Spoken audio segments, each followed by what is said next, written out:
날씨가 참 덥습니다. 무더위가 이제 시작된 것 같은데요. 건강 조심하시고 우리 앞뒤 좌우에 계신 분들 이렇게 인사하면 좋겠습니다. 무더위 가운데 믿음으로 승리합시다. 전 개인적으로 더우면 정신이 멍해지고 생각이 막 뻗쳐서 생각을 정리하는 게 쉽지가 않습니다. 여러분들 어떠신가 모르겠습니다. 그래서 전 되게 더위에 굉장히 약합니다. 그런데 추위에도 약합니다. 사계절 내내 약하죠. 그래서 주를 의지할 수밖에 없다는 사실을 또 감사하게 됩니다. 오늘 심음과 거둠의 원리라는 제목으로 말씀을 나누기 원합니다. 뭐라고요? 제목이요? 심음과 거둠의 원리입니다. 어떤 한 은행에서 있었던 일입니다. 청바지에 낡은 셔츠를 입고 한 노인이 모자를 푹 눌러 쓰고 들어옵니다. 그리고 소액을 예금하고 주차 스탬프를 요구를 합니다. 근데 그 당시에 이 건물값이 비싸서 은행도 큰 돈을 지불하고 주차 인증을 해주는 거다 보니까 이 은행에 좀 싫은 티를 냈어요. 은행 직원이요. 그래가지고 무뚝뚝하게 짜증 섞인 말투로 말을 해버리고 저희 가서 이제 이거 작은 금액은 앞으로는 못 해드립니다. 이러고 그냥 말하니까 이 노인이 황당해서 아니 왜 그런 법이 어디 있냐 도대체 왜 그러냐 그랬더니 자세한 얘기는요 뒤에 가서 경비한테 들으시고요 다음 손님 기다리니까 빨리 비켜주세요 이렇게 얘기합니다. 이 노인 너무 화가 나가지고 자기 돈 예금한 거 모두를 다 뺍니다. 그게 얼마냐면 무려 300억입니다. 그래가지고 앞에 있는 은행에 예치를 하고 은행을 바꿔버립니다. 주거래 은행을요. 여러분 의도하든 의도하지 않았든 간에 우리는 날마다 뭔가를 심습니다. 그리고 그 심는 것은 반드시 어떤 결과로 우리에게 돌아오게 됩니다. 그래서 뿌린 대로 거둔다는 말도 있고요. 잘 심어야 됩니다. 잘 심어야 우리의 미래가 바뀝니다. 여러분 우리는 과거를 바꿀 수 없습니다. 그러나 오늘 우리가 무엇을 심느냐에 따라서 우리의 미래를 얼마든지 바꿀 수 있다는 사실을 우리가 기억해 봐야 됩니다. 신앙도 마찬가지인데요. 여러분 우리는 어떻게 심어야 될까? 그게 중요합니다. 심는 대로 거둔다는 원리를 우리가 모르는 것이 아닌데 하나님의 원리가 어떻게 심고 어떻게 더 거둬야 하는지를 잘 모르면 우리가 인내하기 어렵고요. 또 심기가 어렵습니다. 그래서 오늘 이 다윗의 고백을 통해서 어떻게 심을 것이고 또 어떻게 거둘 것인가 이 심음과 거둠의 영적 원리에 대해서 좀 정리를 해보고자 합니다. 그 첫 번째 원리가요. 한번 따라해 보겠습니다. 무엇으로 심든지 그대로 거둘 것이다. 이게 첫 번째 원리입니다. 우리 67절 한번 읽어보겠습니다. 67절 시작. 고난당하기 전에는 내가 그릇 행하였더니 이제는 주의 말씀을 지키나이다. 아멘. 다윗의 인생은 참 고난이 많은 인생이었습니다. 근데 고난을 통해 깨달은 게 한 가지가 있어요. 그게 뭐냐면 하나님이 무엇으로 심든지 그대로 거두게 하신다는 사실을 다윗이 그의 고난을 통해서 깨닫게 됩니다. 이게 중요하죠. 여러분 다윗의 인생을 한번 우리 회상해 볼까요? 사무엘상 2장에 가면 하반절에 이런 얘기가 있습니다. 우리 사무엘상 2장 30절 한번 띄워주시겠습니까? 제가 잘못 말씀드렸나 봐요. 사무엘상인데 사무엘상 2장 30절인데 제가 읽어드릴게요. 나를 존중히 여기는 자를 내가 존중히 여기고 나를 멸시하는 자를 내가 경멸히 여기리라. 이게 언제 나온 말이냐면 사무엘상이 시작될 때쯤에 주님이 말씀하신 말씀의 내용입니다. 다시 한번요.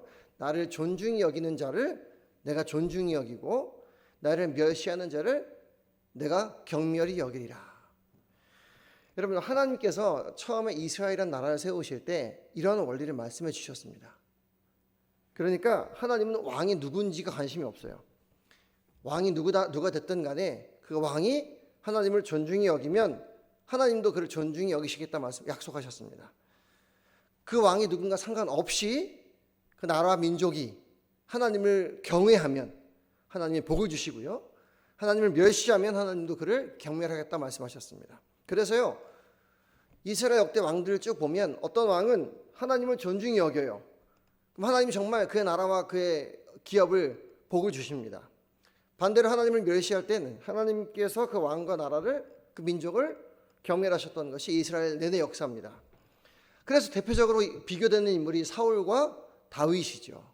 사울은 어땠죠? 사울은 하나님을 멸시합니다. 하나님의 말씀을 멸시합니다. 하나님 말씀을 따르는 것, 하나님 말씀에 순종하는 것을 가볍게 여깁니다. 그 결과로 하나님도 그의 나라와 그의 왕위를 가볍게 여기시죠. 반대로 다윗 왕은 어땠죠? 다윗 왕은 두 가지를 다 경험합니다. 하나님 말씀을 존중히 여기고 그의 말씀을 지킬 때는 하나님이 그를 높이시고 세우십니다. 그런데 그런 반대의 경우도 있었죠. 하나님을 어느 날 멸시하게 됩니다. 그가 왕위에 올랐을 때 교만한 마음으로 전쟁에 나가지 않고 뒷방에서 목욕하는 한 여인을 탐하게 됩니다. 이 원인을 하나님을 경멸히 여겼다, 교만했다 이렇게 얘기하죠. 하나님께서 그를 낮추십니다. 같은 인물임에도 불구하고 그 안에서 하나님의 경고를 경험하게 되고요. 참 감사하게도 그가 참회하고 다시 하나님을 경외하기 시작했을 때 하나님은 다윗의 인생을 마지막까지 세워주셨음을 그가 경험하게 됩니다. 어떤 걸 깨닫게 되는 거죠? 한번 따라해 볼까요? 말씀 따라 순종을 심었더니 하나님이 반드시 거두게 하시고, 다 반대로 불순종을 심으면 불순종의 열매를 거두게 하신다. 이것이 하나님께서 우리 삶 속에 두신 첫 번째 원리입니다. 사도 바울은요, 이것을 아주 명확하게 가르쳐 놓았습니다. 우리 갈라디아서 6장 7절입니다. 같이 읽어보겠습니다. 시작. 스스로 속이지 말라. 하나님은 업신여금을 받지 아니하시나니 사람이 무엇으로 심든지 그대로 거두리라. 아멘. 아멘이십니까? 사랑하는 성도 여러분, 이 원리를 꼭 기억하시기 바랍니다. 우리가 심은 그대로 하나님이 돌려주실 것입니다. 이 원리를 제대로 알고 있었던 다윗은요, 이 시편 내용처럼 고난 중에도 그래서요, 뭘 심는다고요? 순종을 심습니다. 고난이 닥쳐왔어요. 근데 하나님, 난 알아요. 하나님, 내가 심는 대로 주님이 거두게 하실 겁니다. 그러니까 고난이 왔어도 우리는 어떻게 하죠? 고난이 오면 순종을 심지 않습니다. 내 감정을 심고요, 내 화를 심고 내 말을, 내 생각을 심어버립니다. 다윗은요, 하나님의 말씀을 끝까지 심습니다. 그리고요, 그의 심은 대로 하나님이 반드시 복을 주시죠. 그 진리의 열매를 다윗의 인생이 누리게 됩니다. 사랑하는 성도 여러분, 우리도 무엇을 심을지 오늘 결정할 수 있습니다. 우리가 삶을 결정할 수 없고요, 우리가 사람을 선택할 수 없고요, 상황을 결정할 수 없습니다. 그러나 어떤 상황이 오더라도 우리에게 뭐가 있죠? 진리의 말씀이 있고요, 그 말씀을 심을 수 있는 결단과 믿음이 있습니다. 그러면 우리는 다 가진 겁니다. 그럼 뭘 심으시겠습니까?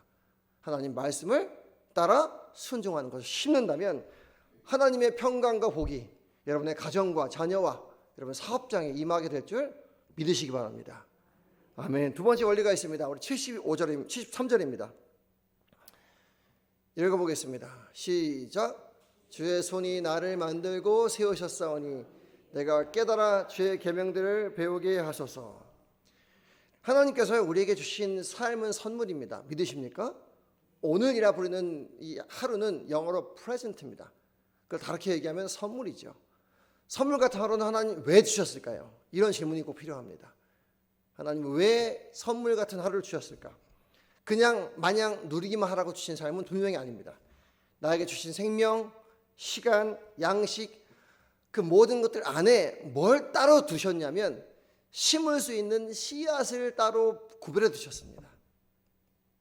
여러분, 이게 중요합니다. 하나님이 우리에게 주신 모든 것들은요, 그 속에 물론 누리는 것으로 우리가 하나님께 감사할 수 있지만요, 전부 다 누리려고 주신 게 아니라요, 누리는 모든 것 중에 일부 하나님께 심을 수 있는 것도 구별해서 주셨다는 겁니다. 이게 중요합니다. 여러분이 가진 모든 것들 중에 하나님께 드릴 씨앗이 따로 구별되어 있다는 사실을 알고 계십니까? 이게 중요하죠. 이 원리를 다윗은 너무나 잘 알았습니다. 다윗은 이제 시편에서 두 종류의 사람을 이렇게 비교하는데요, 악인과 선인으로 구분합니다. 근데 재밌는 건요, 악인은 나쁜 놈, 선인은 착한 놈, 이런 구분이 아니고요, 악인은 어떤 구분이냐면 받은 것을 자기 배를 위해서만 쓰는 사람을 악인이라 합니다. 자기의 욕구와 자기의 욕심만을 위해 전부 다 써버리는 사람을 악인이라고 하고요. 선인은 어떤 사람이냐면 나에게 받은 것 중에 하나님을 위해 순종으로 구별해서 심는 자를 선인이라 이렇게 구분합니다. 이게 다르죠. 보세요. 70절 한번 읽어보겠습니다. 70절. 자, 악인의 기준이 무엇인지 보십시오. 시작. 그들의 마음은 살쪄서 기름덩이 같은, 이게 악인이죠.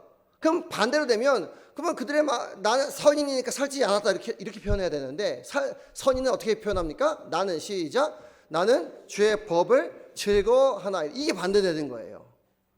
그러니까 악인은 하나님의 법을 즐거워하지 않고 자기 마음대로 그냥 다 소비하는 겁니다. 근데 선인은 받은 것들 가운데서도 하나님의 말씀을 가지고 자기 삶을 심고요. 그 말씀 따라 순종의 씨앗을 뿌려요. 그래서 하나님 말씀을 즐거워한대요. 하나님 말씀 따라서 한대요. 이것이 다윗이 누린 심음과 거둠의 원리입니다. 사도 바울도 이걸 이렇게 표현합니다. 우리 고린도 후서 9장 10절입니다. 시작.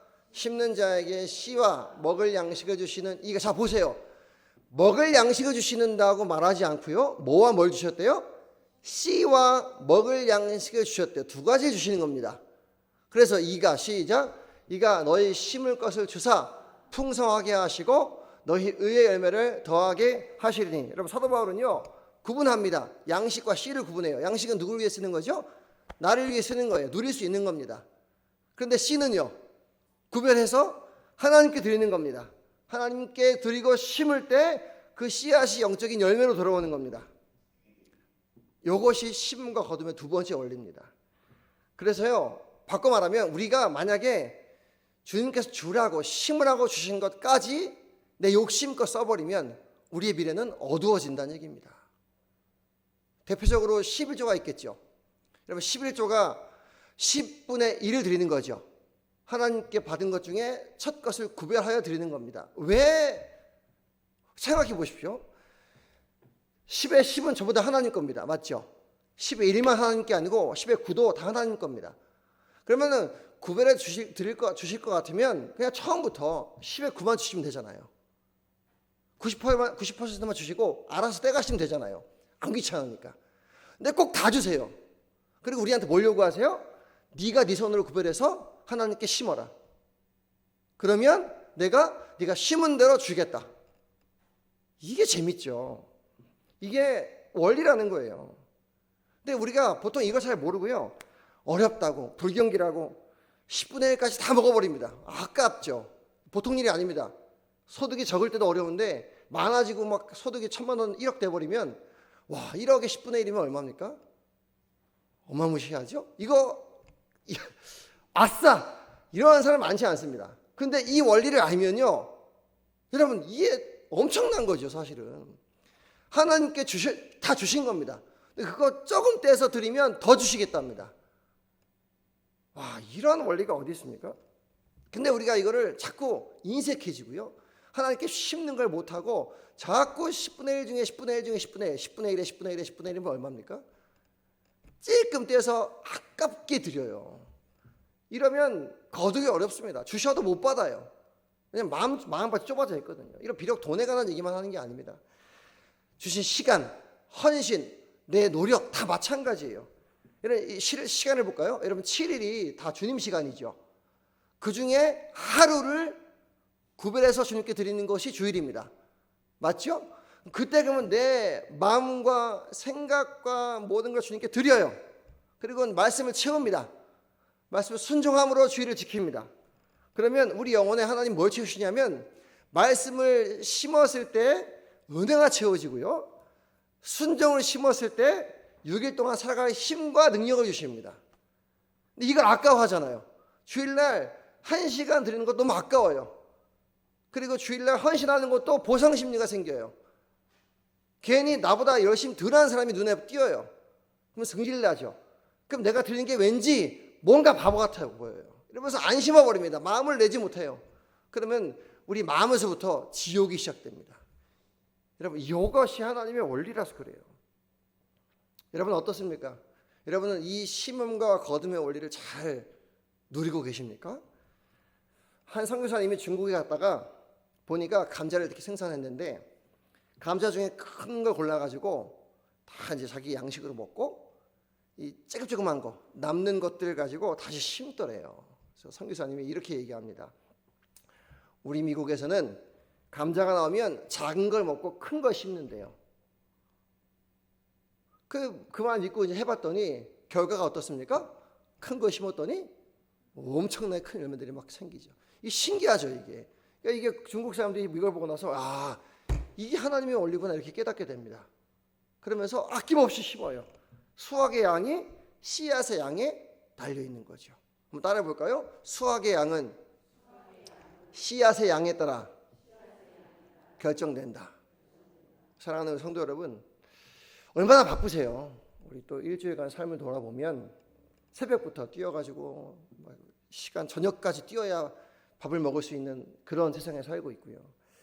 그 바쁜 와중에 또 새벽 예배도 하시고 또 수요 낮 예배도 나오셔서 기도하시고 예배하시는 거 보면 참 열심히세요.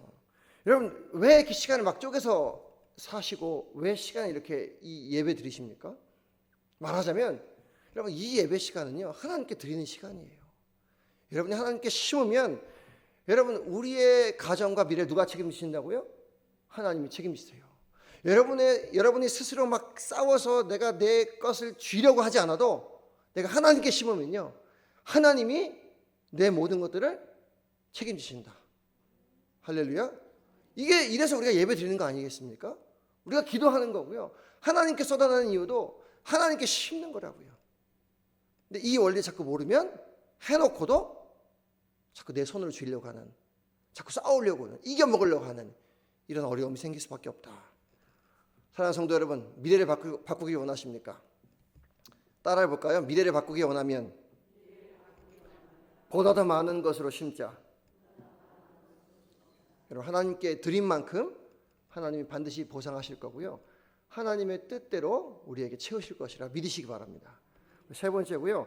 우리 75절을 읽어보겠습니다. 75절 읽어보겠습니다. 시작. 여호와여 내가 알거니와 제 심판은 의로우시고 주께서 나를 괴롭게 하심은 성실하심 때문이니이다. 여러분 심음과 거둠의 원리 세 번째가 뭐냐면요. 거둠에는 반드시 때가 있다는 겁니다. 따라해 볼까요? 거둠에는 반드시 때가 있다. 지금 다윗이요. 아까 제가 뭐라고 말씀드렸죠? 말씀을 따라 순종을 심어요. 근데 다윗이 뭐라고 하냐면 지금 심는 말씀의 순종은 지금 자기 원하는 때 얻을 거라 얘기하지 않습니다. 하나님의 판단은 의롭고 하나님은 선하시니 지금 내 괴로움은 넘어가더라도 하나님의 성실하심 속에 반드시 보상을 얻을 것을 믿어요. 요게 심음과 거둠의 마지막 원리입니다. 거둠은요 내 때가 아니고 하나님의 때에 반드시 보상하십니다. 하나님의 때요. 저는요 이 말씀이 너무 마음에 와닿아요. 왜 그럴까요 여러분? 제가 우리 성도님들 보면 그게 느끼는 게 있어요. 기도도 열심히 하시고 하나님 앞에 열심히 심으세요. 이렇게 요즘에 교계가 어렵다고 하고 또 교회가 막 이 힘든 시기 속에서도 우리 권사님들 집사님들 보면 열심히 심으시고 교회 나오시고 자기 자리를 지켜주시거든요. 근데 여전히 경제적으로 보면 아직 뭐 그렇게 드라마틱한 변화가 있는 것도 아니고 삶 속에 막 이렇게 막 재미있는 변화가 있는 것도 아니거든요. 여러분 우리의 힘듦이 여기 있는 겁니다. 하나님께 열심히 심는데 낙심의 요냐면 하나님 나 지금 심고 있잖아요. 정말 드리고 있잖아요. 근데 왜 내가 피부로 느낄 만큼 그런 수확이 없어 보일까요? 이게 우리의 어려움 아닙니까? 그때 우리 마음속에 낙심이 와요. 다윗도 똑같습니다. 당장 내가 말씀 따라 심는 게 눈에 안 보여요. 내가 지금 말씀 따라 순종하는데 악인들은 더 배에 기름 차가지고 떵떵거리고 살고요. 말씀 따라 사는 건 바보 같아 보여요. 근데 다윗이 믿었던 게 뭐라고요? 다시 한번 따라해 볼까요? 하나님의 때, 하나님의 방법으로 반드시 보상하신다. 요걸 믿은 겁니다. 요게요. 여러분 하나님의 때가 뭘까요? 두 가지가 있습니다. 이 때라는 게요. 하나는요. 공간의 때가 있습니다. 공간의 때.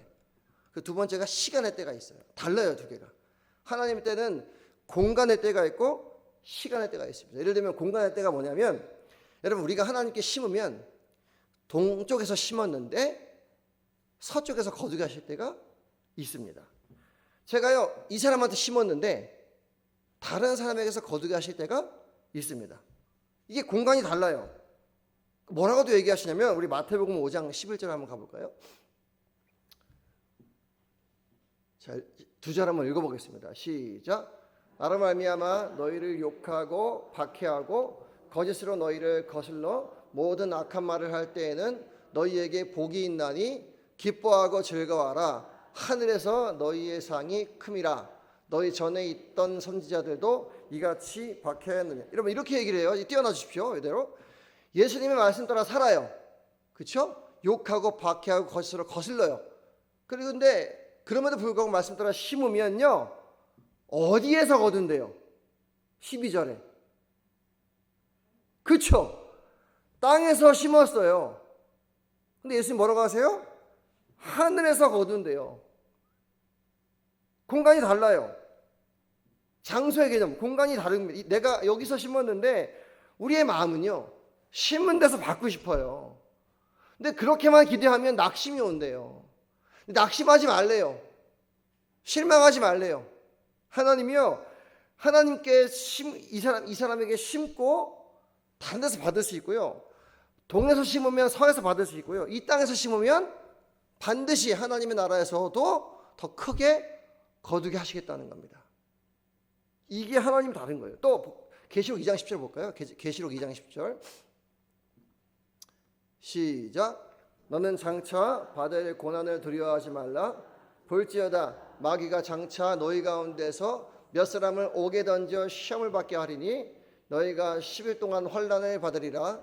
내가 죽도록 충성하라. 그리하면 내가 생명의 관을 내게 주리라. 뭐라고 얘기하면 죽도록 충성하래요. 이 땅에서. 그러면요, 네가 뭘 받는데요? 생명의 멸류관을 받는데요. 이거 어디서 받는 거예요? 최종 하나님 나라에서 받는 겁니다. 또 계시록 3장 21절 시작. 이기는 그에게는 주기를 내가 이기고 아버지 보좌에 함께 앉은 것과 같이. 또 마찬가지예요. 라오디 교회에게 이기는 자에게 내 보좌 우편에 내 보좌에 함께 앉게 해줄게. 이런 약속을 합니다. 이 땅에서 수고했는데요, 여기서 수고하고 애썼는데요, 하나님께서 언제 하나님의 때 하나님의 방법으로 공간이 바뀌어버립니다. 궁극적으로 하나님 나라라고 얘기를 해요. 그러니까 우리의 보상은요, 이렇게 기대하시면 좋습니다. 이 땅에서 받는 보상, 이거 아무것도 아니에요. 우리가 아무리 보상 받아봐야 그게 우리에게 어떤 만족을 주겠습니까? 하나님은요, 이 정도 따위의 보상을 주려고 우리에게 심는 걸 요구하신 게 아니라요, 영원히 썩지 않고 쇠하지 않는 하나님 나라에서 완벽한 우리의 복을, 영생 복락을 위하여 상급을 준비하고 계시더라. 그럼 이걸 바라보는 겁니다. 최후의 상급 바라보고 달려가는 거예요. 이걸 놓쳐버리면 달려갈 동력을 잃어버린다니까요. 자꾸 시험에 빠지고 낙심해버리고요, 서로 싸워버리고요, 이 땅에서 내 보상을 갖겠다고 싸우다가 끝나는 겁니다. 이게 하나님의 원리래요. 심음과 거둠의 원리입니다. 우리의 갈등이 이거죠. 공간을 초월을 못해요. 공간을 내가 손에 쥐어야만 보상이라고 생각하는 이것에서 벗어나시길 축복드립니다. 그것이야말로 믿음의 는 아니겠습니까? 주님 반드시 하나님의 때에 하나님 방법대로 보상하실 것을 믿습니다. 고난당한 것이 내게 유익이 될 것입니다. 또 한 가지 있습니다. 시간의 문제예요. 여러분, 오늘 뿌리고요, 오늘 못 거둘 수 있습니다. 오늘 뿌리고 내일 거둘 수 있어요. 미래에 거두는 겁니다. 청년 시절에 뿌렸어요, 노년에 거둘 수도 있습니다. 내 때 뿌렸어요, 내 때 못 거둘 수도 있어요. 다윗이 이걸 믿어버립니다. 생각해 보세요. 다윗이 성전 짓고 싶어 했어요. 그만큼 공을 세웠으니까 할 수 있는 일이잖아요. 근데 하나님 거절하셨습니다. 너 성전 못 짓는다. 근데 다윗은요, 그 복을 믿어버립니다. 하나님이 약속하신 대로 이루실 것이니 이미 이루어진 것처럼 모든 준비를 다 해놔요. 그리고 진짜로 솔로몬 때에 그 복을 누리죠. 이게 믿음입니다, 여러분. 여러분, 이게 다윗의 믿음만이 아니고 하나님이 그렇게 역사하세요.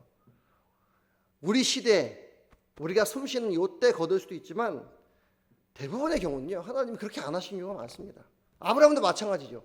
아브라함 네 씨가 바닷가의 모래와 같이 하늘의 별과 같이 많게 하리라 약속하셨습니다. 그 말을 믿어버려요. 근데 아브라함이 죽기 전까지는 못 봐요, 그걸.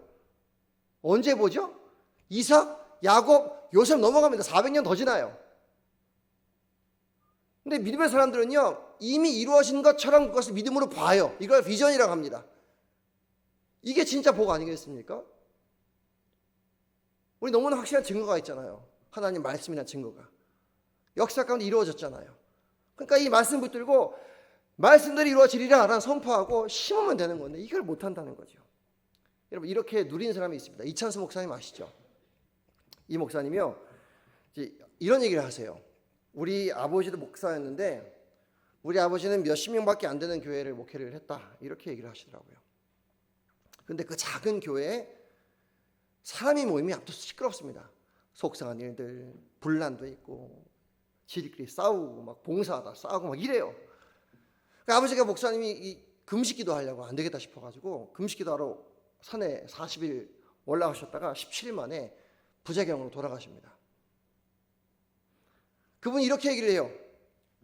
우리 인간의 눈으로 볼 때는 몇십 명 앉혀놓고 목회하는 거 실패한 겁니다. 근데 영혼과 영혼을 잇는 시각에서 보면요, 다르대요. 이찬수 목사님 어머니가 이렇게 얘기합니다. 그 아들을 데려다 놓고, 아빠 죽은 그 아들을 데려다 놓고 뭐라고 하냐면, 니네 아버지가 기도하다가 너무 젊은 나이에 목회 제대로 해보지도 못하고 돌아가셨는데, 아들아, 네가 목사가 돼서 거두면 된다. 네가 목사가 돼서 하나님 반드시 거두게 하실 것이다. 너무 듣기 싫었대요. 그래서 목사 안 하려고 막 발버둥 쳤대요. 그러다가 팽팽팽 돌다가 이찬수 목사님 늦게 신앙하셨거든요.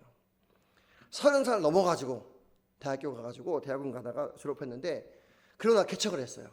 근데 7년 만에 성도가 몇 명인지 아십니까? 7년 만에 12,000명이 됩니다. 놀라지도 않으시, 난 얘기라고, 그렇죠? 저 목사 입장에서 너무 부러워요. 어떻게 이렇게 이럴 수 있을까? 7년이면 금방 가버리거든요. 근데 이 사람들이 막 물어요. 사람들이, 아니, 비결이 뭡니까? 목사님 처음 몰랐대요. 왜 이런지 몰랐대요. 그 이찬수 목사님과 같이 사역하셨던, 젊을 때 사역하셨던 분이 저 서기교학 가르쳤던 교수님이거든요. 그 교수님이 전라도에서 같이 그 부교육제 하실 때 촌놈이 촌스럽게 생겨가지고 설교 되게 못하고 아무튼 그랬대요. 미래도 없고 비전도 없고, 아유 뭐 저래가지고 뭐 결혼이나 하겠어? 이랬는데 완전 뒤바뀐 거예요. 이 교수님도 궁금하더래요. 비결이 뭘까? 이찬수 목사님한테 막 사람들이 물어보는데 모르겠는데, 목사님 본인 얘기잖아요. 본인이 깨달은 거예요. 누가 심은 겁니까? 아버지가 심은 거예요. 하나님 교회를 너무너무 사랑해서 몇십 명 되지도 않는 그 성도 한 사람 한 사람 품고 막 심고 기도하고 참고 견뎠더니 하나님이 그때가 아니어도 하나님의 때에 엄청난 복을 주시는 거죠. 여러분, 우리가 뿌리고 우리가 다 거둬야 되겠습니까? 우리가 다 뿌리고 우리가 거둬야 된다는 욕심을 일단 버리시기 바랍니다. 오늘 뿌리고 내일 거둘 수 있습니다. 하나님 우리에게 이렇게 말씀하셨어요. 우리가 하늘의 미랄로 되어 나 자신을 산 제물로 주님께 심으면 주님 반드시 생명의 열매를 거두게 하시겠다. 그 믿음 따라 우리가 십자가를 따라 심는 거 아니겠습니까? 그러면 지금 당장에 보이지 않아도 하나님이 반드시 우리의 미래를, 우리의 가정을 책임지실 것이라 확신합니다. 왜 낙심하십니까? 왜 섬겨놓고 실망하십니까? 왜 심어놓고 힘들어하십니까? 시간과 공간을 초월하신 하나님께서 하나님의 때 반드시 완벽한 응답으로 우리에게 거두게 하실 것이라 믿으시기 바랍니다. 한번 따라 볼까요? 오늘도 예수를 따라 심고, 예수를 따라 사랑을 심고, 예수를 따라 섬김을 심고, 예수를 따라 용서를 심고, 예수를 따라 나를 심자. 할렐루야. 그러면 하나님의 때 반드시 거두게 하실 것을 믿음으로 풍성히 여러분의 삶을 승리하시는 우리 모두가 되시길 주의 이름으로 축복드립니다.